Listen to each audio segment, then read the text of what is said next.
It's just some shoulder work, some shoulder isometrics. And this is, I always think it's quite unusual, that work. And I love it, and it's hard, and you have to really pay attention to. So it's kind of a little precursor. So the first thing we're going to do is we're going to just moving them much. So you sit any which way. You can even do this sitting on a chair. We're going to send the sits bones a little back and soften the kidney. So that's always a given. And then we're just going to see, can I take my shoulder blades and squeeze them towards each other? That's really just the upper arm bones opening away from the midline.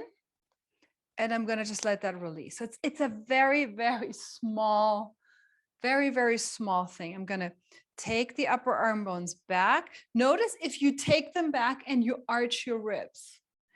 And I'm going to try and get my forearms to touch here. And you're still pressing the palms, and you're going to try and press your elbows and forearms towards each other as you draw your upper arm bones back.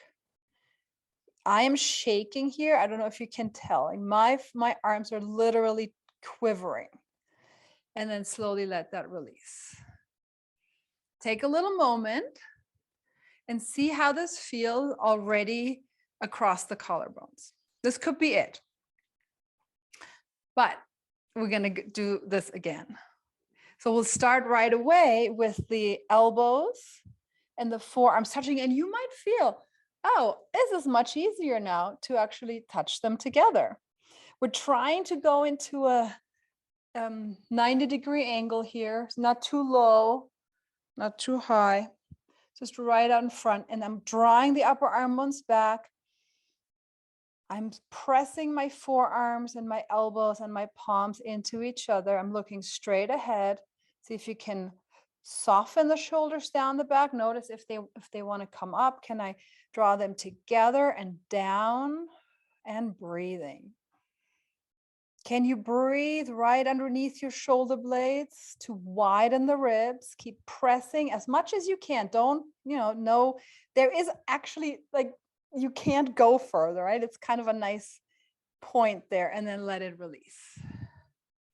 And just take a little breather here.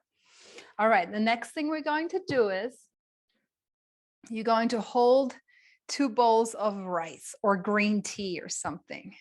My elbows are really heavy and dropped. And then I'm going to reach the arms straight out to the side, slightly in front of me. I don't want to be too far back because I don't want to overstretch in the pec here. You could be, actually, I'll talk about this very quickly. The shoulder blades, it's called scaption. The shoulder blades and the ribs, they are related to each other. Now, if we have either very flat thoracic or flat ribs, the shoulder blade is more curved than the ribs. That's not ideal for the shoulder because the shoulder blade is looking for the ribs to know, oh, where am I supposed to go? Now, if we also have a very curved or more curved upper back, the shoulder blade in relation to the ribs is flatter. So this is just an idea of we're letting the shoulder blade look for the ribs. Hand, or you're on your fingertips down into the floor. So I'm going to push the earth down with my left leg, if the left foot is in front, my right knee, and all of my hands, my fingers. Noticing if you're bearing more weight in your pinky finger, can you put more weight into your thumb and index and then rotate your elbows towards the center? Keep that shoulder back as I do little elbow bends. Line of your body. So now see, can you actually apply, head is heavy, looking through your legs, as much pressure in your hands as you have in your feet. So we'll take 25% of your body weight into each limb. Just be here. Notice if that wants to pick up your head and neck. Can you drop and look behind you? So that the head and the neck and the shoulders are so intertwined. I mean, it's a good thing. It's not a bad thing. if we have a weird pattern in there, then we have to deal with the whole shebang. Breathing here, equal weight in your hands. Without that shoulder coming up to your ear, can you lift your pelvis just a little bit up? And you're going to sit back down. That's it. And you might not lift today. That's fine. We're going to come back to the right hand, weight bearing, my shoulders sliding down the back. There's a micro bend in that elbow. And then maybe my right hip lifts up. My right foot is still on the floor here. And then sit back down. This should be very noticeable on the right side as well. Obliques, quadratus a little bit, shoulder sliding down. Now you can just keep going here, or you can say, can I pick up maybe that right foot as well? Don't worry if you can't. Do easy, do this a little bit today, and maybe rewatch this on Saturday or Sunday and do this again. Right?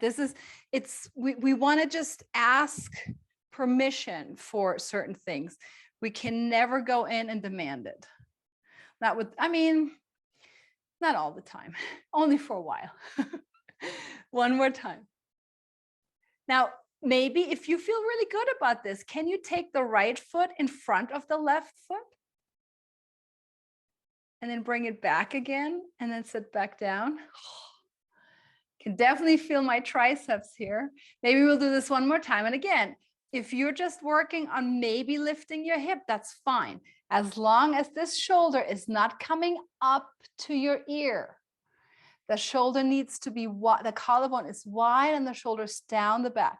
So maybe we'll do one more time. Taking the right foot in front, maybe not. Take it back, it's kind of threading it through to the back. And sit back down. Normally, there's the fascia. So, and we'll explore that even a little bit more later on.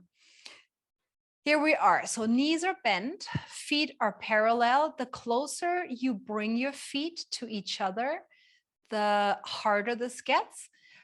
Just find a position, and you want to assume that same position with your down into the floor. Left shoulder, right heel. That's your contralateral shoulder connection. Go over to the right, pull the right shoulder into the ground and your left heel.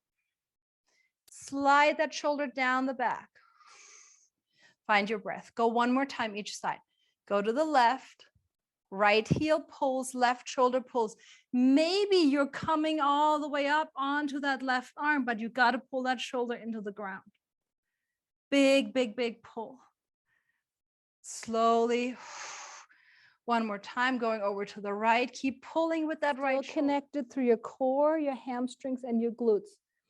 You should be feeling this a lot in your butt and in your hamstrings, and in your belly and in your shoulders.